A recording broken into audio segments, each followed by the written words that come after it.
Bapak, Ibu, dan saudara-saudara yang dikasihi Tuhan, mari kita persiapkan hati dan pikiran kita untuk mendengar, merenungkan firman Tuhan. Kita berdoa.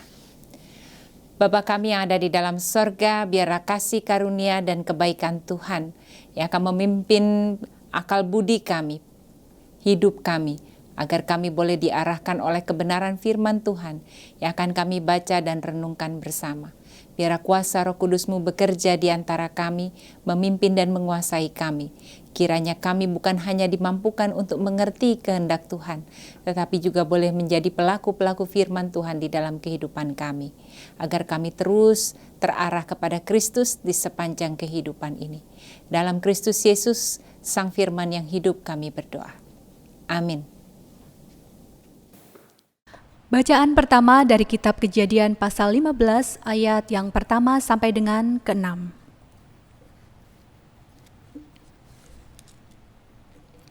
Kemudian datanglah firman Tuhan kepada Abram dalam suatu penglihatan. Janganlah takut Abram, akulah perisaimu, upahmu akan sangat besar. Abram menjawab, ya Tuhan Allah, apakah yang akan Engkau berikan kepadaku? Karena aku akan meninggal dengan tidak mempunyai anak, dan yang akan mewarisi rumahku ialah Eliezer, orang Damsyik itu. Lagi kata Abram, Engkau tidak memberikan kepadaku keturunan, sehingga seorang hambaku nanti menjadi ahli waris. Tetapi datanglah firman Tuhan kepadanya demikian, orang ini tidak akan menjadi ahli warismu, melainkan anak kandungmu. Dialah yang akan menjadi ahli warismu. Lalu Tuhan membawa Abram keluar serta berfirman, coba lihat ke langit, hitunglah bintang-bintang. Jika engkau dapat menghitungnya, maka firman-Nya kepadanya, demikianlah banyaknya nanti keturunanmu. Lalu percayalah Abram kepada Tuhan, maka Tuhan memperhitungkan hal itu kepadanya sebagai kebenaran. Demikianlah sabda Tuhan. Syukur kepada Allah.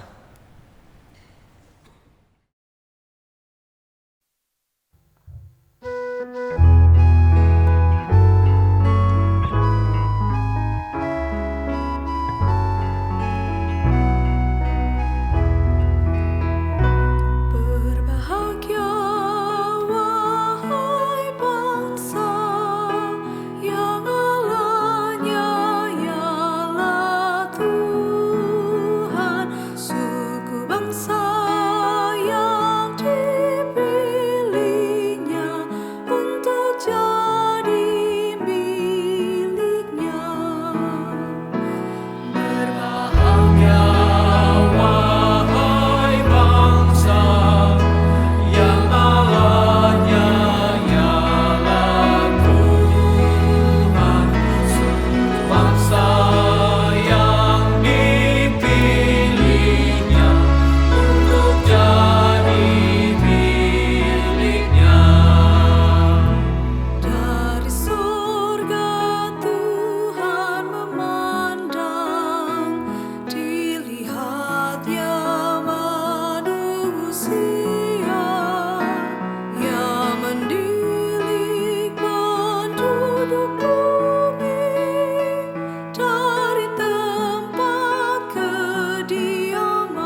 Bacaan kedua dari surat Ibrani pasal 11 ayat 1 sampai dengan 3 dilanjutkan dengan ayat 8 sampai dengan 16.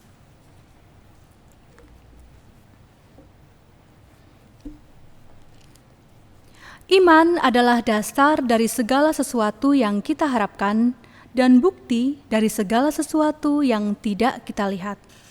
Sebab oleh imanlah telah diberikan kesaksian kepada nenek moyang kita. Karena iman kita mengerti bahwa alam semesta telah dijadikan oleh firman Allah, sehingga apa yang kita lihat telah terjadi dari apa yang tidak dapat kita lihat. Karena iman, Abraham taat ketika ia dipanggil untuk berangkat ke negeri yang akan diterimanya menjadi milik pusakanya. Lalu ia berangkat dengan tidak mengetahui tempat yang ia tujui. Karena iman itu, ia diam di tanah yang dijanjikan itu, seolah-olah di suatu tanah asing, dan di situ ia tinggal di kemah dengan Ishak dan Yakub, yang turut menjadi ahli waris janji yang satu itu. Sebab ia menanti-nantikan kota yang dibangun, yang mempunyai dasar, yang direncanakan dan dibangun oleh Allah. Karena iman, ia juga dan Sarah beroleh kekuatan untuk menurunkan anak cucu, walaupun usianya sudah lewat, karena ia menganggap Dia yang memberikan janji itu setia.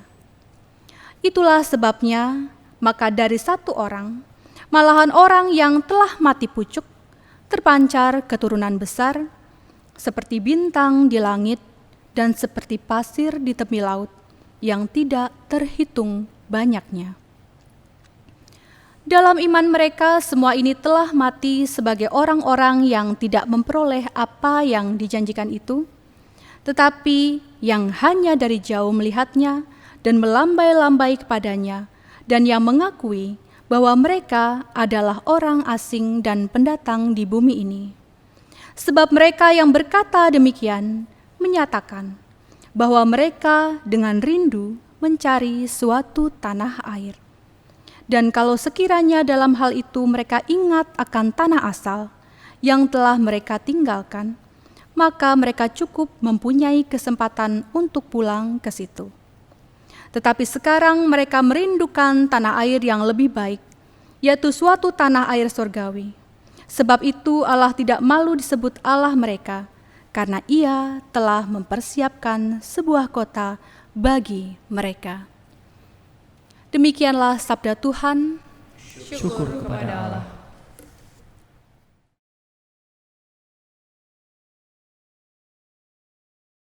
Pembacaan Injil Tuhan Yesus Kristus menurut Lukas pasal yang ke-12 ayat 32 sampai dengan 40 demikian. Janganlah takut hai kamu kawanan kecil, karena Bapamu telah berkenan memberikan kamu kerajaan itu. Jualah segala milikmu dan berikanlah sedekah. Buatlah bagimu pundi-pundi yang tidak dapat menjadi tua, suatu harta di sorga yang tidak akan habis, yang tidak dapat didekati pencuri dan tidak dirusakkan ngengat. Karena di mana hartamu berada, di situ juga hatimu berada. Hendaklah pinggangmu tetap berikat dan pelitamu tetap menyala.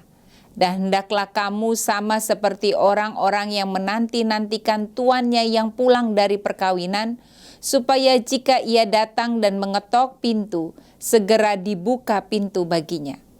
Berbahagialah hamba-hamba yang didapati tuannya berjaga-jaga ketika ia datang. Aku berkata kepadamu, sesungguhnya ia akan mengikat pinggangnya dan mempersilakan mereka duduk makan, dan ia akan datang melayani mereka. Dan apabila ia datang pada tengah malam atau pada dini hari dan mendapati mereka berlaku demikian, maka berbahagialah mereka. Tetapi ketahuilah ini, jika tuan rumah tahu pukul berapa pencuri akan datang, ia tidak akan membiarkan rumahnya dibongkar. Hendaklah kamu juga siap sedia, karena Anak Manusia datang pada saat yang tidak kamu sangka-sangkakan. Demikianlah Injil Tuhan Yesus Kristus. Berbahagialah setiap orang yang mendengar dan yang memeliharanya. Haleluya.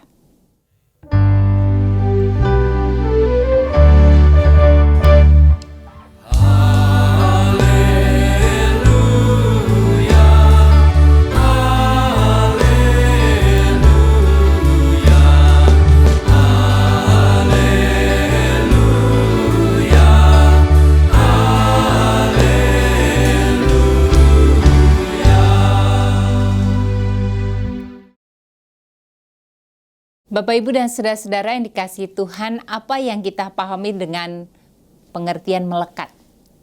Apa sih yang sebenarnya membuat kita melekat, dikatakan melekat kepada sesuatu? Melekat, kita bisa memahami diri kita punya kemelekatan kepada sesuatu atau kepada seseorang ketika sesuatu atau seseorang itu sangat mempengaruhi kita. Jadi kemelekatan itu dinilai adalah apa yang mempengaruhi kita, apa yang membuat kita sulit terlepas daripadanya. Ketika itu terlepas, itu mengganggu ritme kehidupan kita atau mengganggu, mempengaruhi tujuan kehidupan kita. Bahkan itu bisa mengganggu nilai-nilai yang kita miliki selama ini. Dan kemelekatan itu tentu yang dimaksudkan adalah sesuatu yang terjadi di luar Kristus. Sesuatu yang membuat kita menjadi begitu tergantung, berpusat, tetapi di luar Kristus.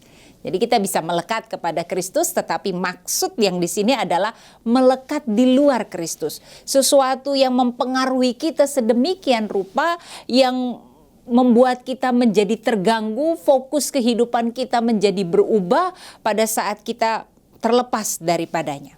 Nah, kita bisa melekat kepada hal-hal yang bersifat kebendaan. Harta, materi, jabatan, kedudukan, tetapi juga kemelekatan bisa kita tunjukkan atau kita alami pada orang. Kita melekat kepada pasangan kita, kepada suami, kepada istri. Begitu terlepas, kematian mungkin merenggut, lalu kita mulai oleng, kita merasa hidup ini tidak ada lagi tujuannya. Ya, lalu kita mulai merasa nggak ada lagi harganya karena pasangan saya sudah tidak ada gitu. Lalu kehilangan semangat hidup, kehilangan pengharapan dan seterusnya. Atau kita melekat kepada anak, atau kita melekat kepada seseorang dalam kehidupan kita, siapa saja. Jadi kemelekatan itu bisa dalam bentuk kebendaan, harta milik, jabatan dan seterusnya, tapi juga bisa pada diri seseorang yang mungkin sangat dekat dan mempengaruhi kehidupan kita. Lalu bagaimana cara kita mengukurnya? Apakah saya melekat ya? Karena semua itu ada dalam hidup kita. Kita punya benda-benda dalam kehidupan kita, kita punya orang-orang di sekitar hidup kita. Mungkin kalau tidak ada pasangan, kita punya orang tua, kita punya saudara, sahabat dan seterusnya begitu. Tetapi apa yang bisa membuat saya mengatakan, oh iya saya ternyata sudah melekat? Apa ukurannya? Kita mengukur dari 3 relasi. Pertama, relasi saya dengan Tuhan. Apakah saya sudah melekat kepada sesuatu atau seseorang di luar Kristus? Ya, kita melihatnya pada saat kemudian kita menghidupi relasi kita bersama dengan Tuhan. Pada saat kita hidup bersama dengan Tuhan, sebenarnya kita tunduk kepada kehendak Tuhan, melakukan apa yang Tuhan mau, atau kita membangun relasi dengan Tuhan, tetapi dalam rangka supaya Tuhan mengerjakan apa yang saya mau. Ya, itu tandanya kita sebenarnya sudah hidup di dalam kemelekatan di luar Kristus. Pada saat bahkan kita menempatkan Allah untuk mengerjakan apa yang saya mau. Jadi kalau saya punya harapan-harapan dalam hidup saya, pingin A, B, C, D begitu ya. Lalu saya mengatakan, Tuhan aku mau setia, tapi A, B, C, D-nya harus dapat begitu. Lalu ketika A, B, C, D yang saya harapkan tidak dapat, lalu saya mempertanyakan, apa gunanya saya taat setia kepada Tuhan? Apa gunanya saya beribadah sama Tuhan? Apa gunanya saya percaya kepadamu sedangkan yang saya minta tidak saya dapat? Jadi ukurannya adalah kepentingan saya, kemauan saya. Allah ditempatkan untuk memberikan, menjamin segala sesuatu yang saya mau. Itu artinya saya sudah melekat, tapi bukan pada Kristus, di luar Kristus. Yang kedua, hal yang bisa mengukur apakah saya sudah hidup di dalam sebuah kemelekatan adalah relasi saya sama manusia. Relasi saya dengan sesama manusia, saya lakukan tergantung kepentingan. Kalau saya bergaul dengan dia, kalau saya berbaik hati dengan dia, kalau kita punya relasi yang baik yang kita jaga selama ini, apakah sesuatu yang saya jaga itu saya lakukan dengan ketulusan atau saya lakukan karena saya ada maunya? Saya ada maksud dari relasi ini. Kalau saya nggak baik-baik sama dia, wah mungkin pekerjaan saya nggak lancar. Mungkin keuntungan yang saya harapkan tidak saya dapat. Jadi orang lain hanya saya perlakukan baik pada saat saya punya kepentingan terhadap kehadiran orang tersebut. Itu artinya saya sudah melekat terhadap sesuatu dalam hidup yang saya ingin kejar. Bahkan mungkin saja saya melekat dengan seseorang selama orang itu mendengar keluhan saya, selama orang itu selalu ada saya butuhkan, selama orang itu selalu melayani apa yang saya inginkan dalam kehidupan. Maka relasi kita dengan sesama manusia hanya soal kepentingan saya.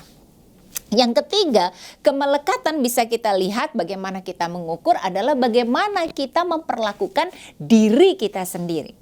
Pada saat kita mengatakan diri kita berharga, apakah keberhargaan kita itu tergantung dari pencapaian kita? Oh, saya berharga karena saya sekolah berhasil dengan keberhasilan yang gemilang, atau saya di sekolah yang sangat bagus dan populer gitu ya. Lalu saya berharga karena saya sekolah di sana.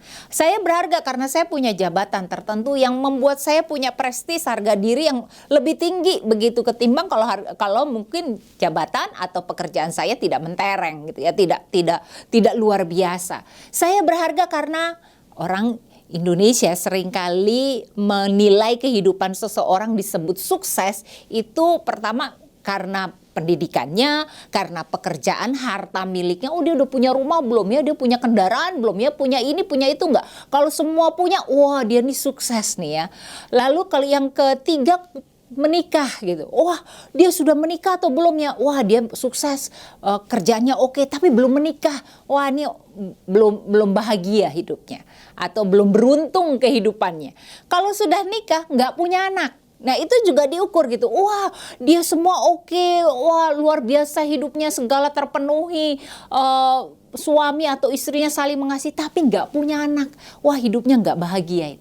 Atau dia belum dipandang sukses. Lalu kita juga mengukur diri gitu, karena itu tidak saya miliki, maka saya mengatakan wah saya kurang berharga, saya kurang lengkap dalam hidup ini karena saya belum ada karir, belum mendapatkan kemewahan ataupun kecukupan materi yang luar biasa. Saya belum menikah, oh saya belum punya anak.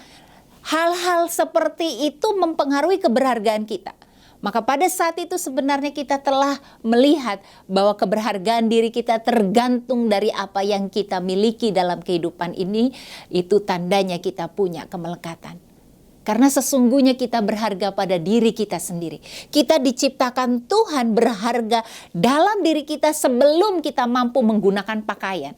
Sebelum bahkan kita mampu berjalan dan berupaya dalam kehidupan ini. Pada saat Tuhan menciptakan kita, engkau berharga di mataku. Tidak ada embel-embel lainnya untuk mengatakan engkau berharga sebab engkau sudah mampu melakukan ini, engkau sudah mendapatkan itu. Tidak ada.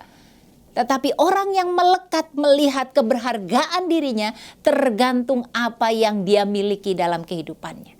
Maka itu cara kita. Bagaimana cara kita melihat hidup kita melekat kepada Kristus atau bukan kepada Kristus? Bagaimana kita menghidupi relasi kita kepada Allah? Allah sebagai sosok yang hanya kita tempatkan untuk memuaskan, memenuhi, memberkati kehidupan kita, atau kita tunduk kepada kehendak Allah. Orang lain, bagaimana orang lain adalah orang-orang yang Tuhan tempatkan untuk jadi berkat dalam kehidupan kita, untuk membangun kehidupan lebih baik, atau mereka hanya sebagai orang-orang yang kita manfaatkan untuk mendapatkan apa yang kita inginkan. Dan relasi kita dengan diri kita, saya menganggap diri saya berharga itu karena apa? Karena segala sesuatu yang saya miliki, karena segala sesuatu yang saya capai, atau kita mengatakan apapun yang terjadi dalam hidupku, aku ini berharga di mata Tuhan. Dan aku berharga juga di antara sesama manusia. Bapak, Ibu, dan saudara-saudara yang dikasihi Tuhan, pada saat kita membiarkan kemelekatan itu mempengaruhi seluruh kehidupan kita, maka hidup kita akan terarah kepada diri sendiri. Semua hanya terfokus kepada kepentingan-kepentingan kita. Pihak lain pun ditempatkan untuk kepentingan kita. Maka kita pun sulit berdamai dengan orang lain. Kita akan mengarahkan pihak lain menurut pikiran kita, menurut kehendak kita. Kita memaksakan pihak lain agar segala sesuatu berjalan menurut rencana dan pikiran saya. Dan orang yang membiarkan kemelekatan itu terus merasuki ke dalam kehidupannya, dia akan hidup di dalam kegelisahan. hidup di dalam ketakutan untuk menjalani hidup.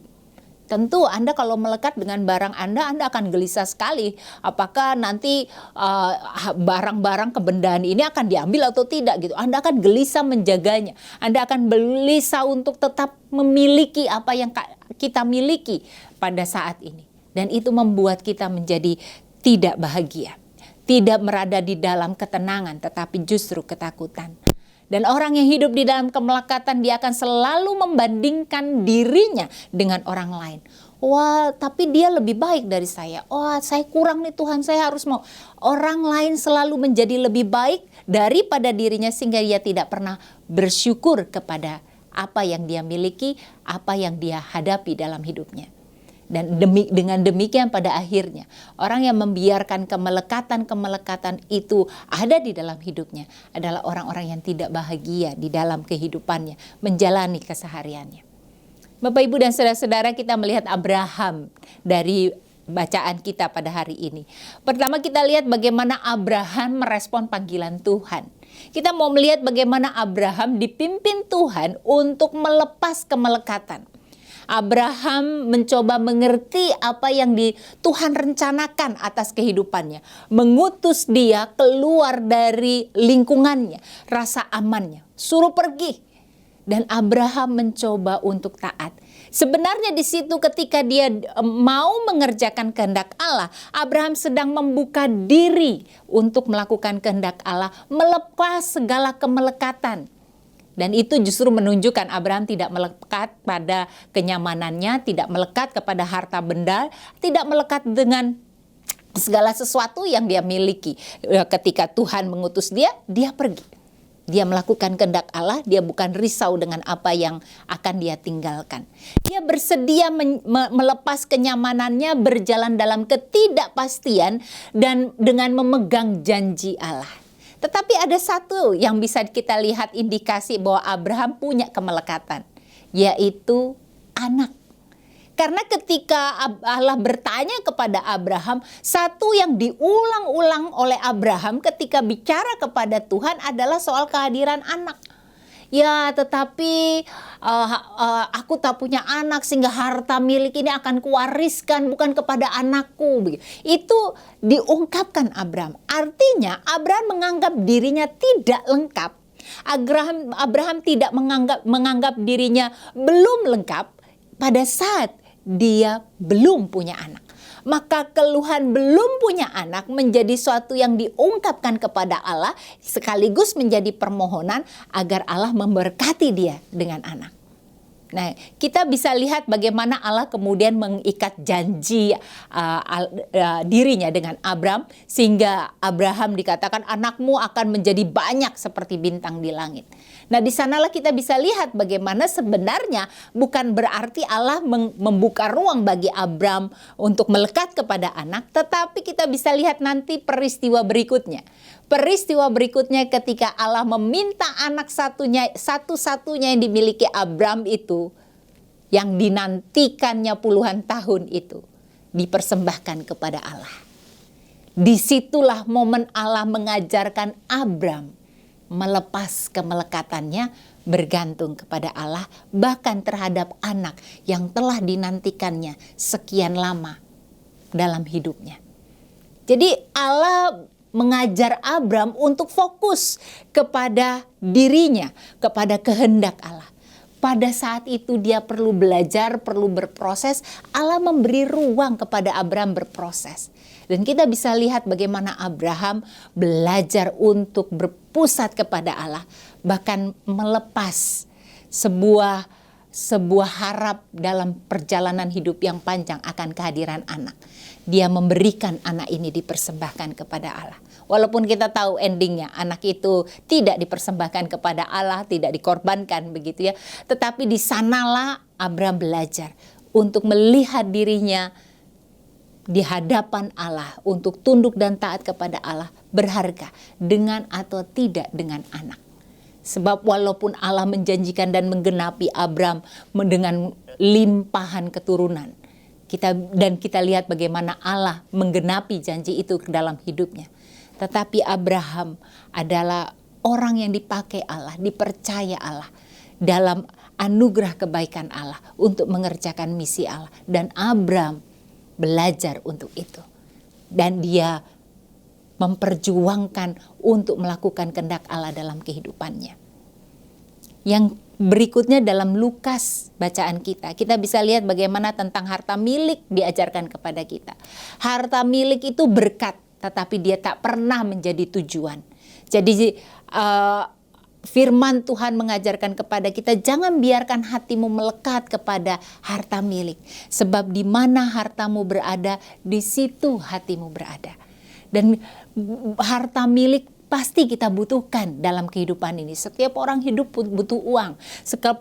Kita juga hidup dengan baik, butuh kenyamanan, ada harta milik untuk membuat kita berasa nyaman melakukan pekerjaan kita, melakukan rutinitas kita.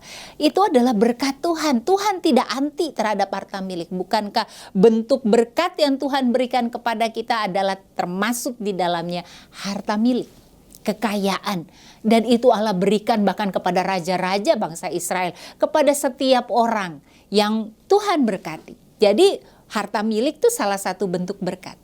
Tetapi hati-hati dengan berkat itu. Jangan kemudian dia menjadi tujuan. Hidup saya menjadi berhasil, hidup saya menjadi bahagia, saya menjadi sangat bersyukur tergantung berapa banyak harta milik yang saya miliki. Itu artinya kita sudah melekat kepada kebendaan. Di mana hartamu berada, di situ hatimu berada.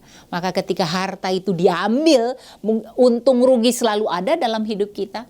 Kita menjadi gelisah, kita menjadi goyah, bahkan kita mungkin kehilangan pengharapan di dalam kehidupan ini. Harta milik kita butuhkan untuk bertahan hidup. Tetapi jangan tempatkan dia menjadi tujuan dalam kehidupan. Lalu bagaimana kita mengelola harta milik? Yang kita harus lihat, harta milik adalah sebuah pemberian, tapi sekaligus tanggung jawab. Kadang kita lupa bagian tanggung jawab ini. Tuhan memang memberikan harta milik kepada kita untuk kita kelola, untuk kita manfaatkan dalam kehidupan, tetapi sekaligus tanggung jawab. Tanggung jawab lewat harta milik itu kita dipercaya oleh Tuhan untuk melakukan apa yang baik, untuk memelihara kehidupan bersama kita. Sehingga kehadiran harta milik kita tidak membuat kita mempengaruhi perlakuan kita kepada sesama. Ya, saya akan baik pada orang yang kaya, menjadi kejam kepada orang yang miskin.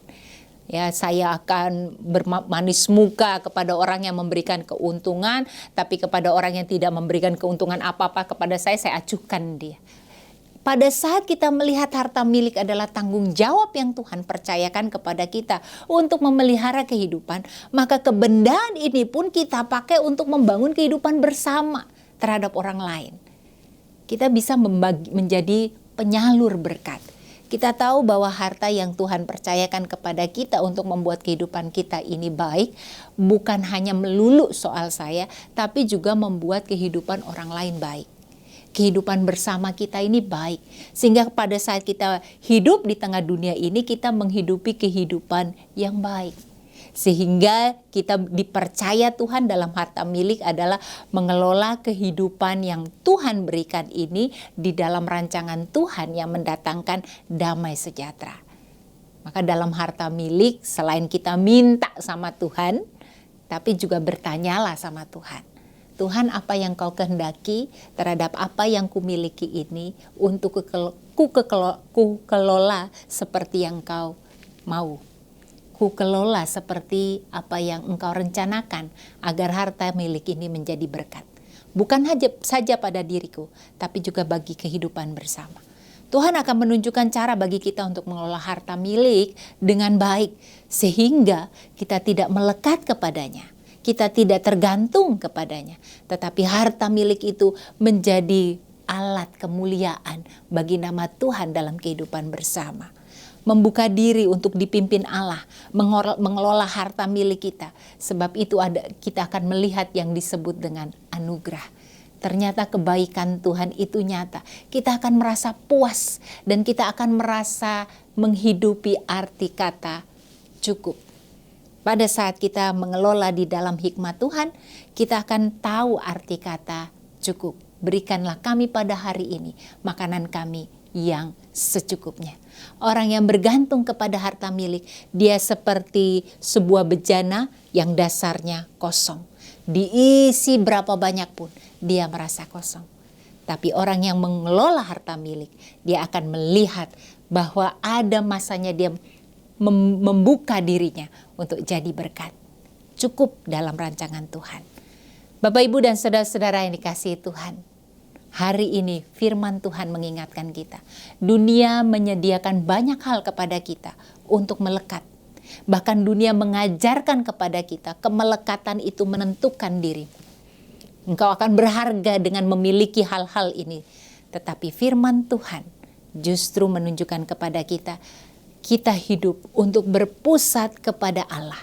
Pada saat kita berpusat kepada Allah, kita menjadi orang yang merdeka di dalam Kristus. Merdeka dari semua hal-hal yang mengikat kita. Kita menjadi bisa melihat bagaimana kita bisa mengelola segala sesuatu terpusat kepada Allah. Bukan terpusat terhadap apapun yang kita miliki dalam hidup ini.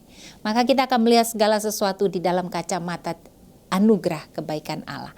Melihat tujuan hidup ini lebih besar. Jauh melebihi soal hal-hal kebendaan. Lebih besar yaitu soal mengerjakan rencana Allah. Kebendaan yang kita miliki adalah alat. Alat untuk melakukan kehendak Tuhan. Untuk mewujudkan rencana Allah yang Allah sediakan bagi kita. Dimiliki, tapi kita tak bergantung kepadanya. Maka pada saat Allah meminta kita untuk melepas, kita melepas dengan penuh syukur. Kita melepas kebendaan kita pada saat kebendaan itu harus dipakai menjadi berkat bagi kehidupan bersama. Kita melepas orang-orang di sekitar kita pada saat memang ada waktunya di mana kita dipisahkan, mungkin oleh kematian. Kita melepas dengan penuh syukur. Kita mengatakan bahwa orang yang saya cintai ini akan pergi ke pelukan cinta kasih Bapa. Dan membuat kita bisa menjalani kehidupan yang masih Tuhan percayakan dengan berpusat kepada Allah. Kita tidak pernah tahu apa yang terjadi pada hari-hari kita mendatang dalam hidup kita. Tetapi pada saat kita berpusat kepada Allah, kita akan menghadapi ketidakmengertian yang kita hadapi dalam hidup ini dengan keberanian. Sebab kita akan berjalan bersama dengan Allah. Sepanjang hidup kita terus berpusat kepada Allah. Apapun yang terjadi bisa kita lewati dalam pimpinan berkat kasih Allah. Mari kita memperjuangkan hidup kita dibebaskan dari segala kemelekatan. Kita memilikinya tetapi kita tidak melekat padanya. Sebab kita mau hanya melekat pada Kristus, kita mau hanya tertuju kepada Kristus. Maka pada saat kita tertuju kepada Allah, kepada Kristus dalam kehidupan kita, kita tahu bagaimana kita memperjuangkan kehidupan yang Tuhan percayakan kepada kita. Kasih karunia dan damai sejahtera Allah memimpin kita untuk melewati kehidupan yang Tuhan percayakan kepada kita untuk berpusat kepada Dia sehingga kita bisa melepas kemelekatan kita. Tuhan memberkati. Amin.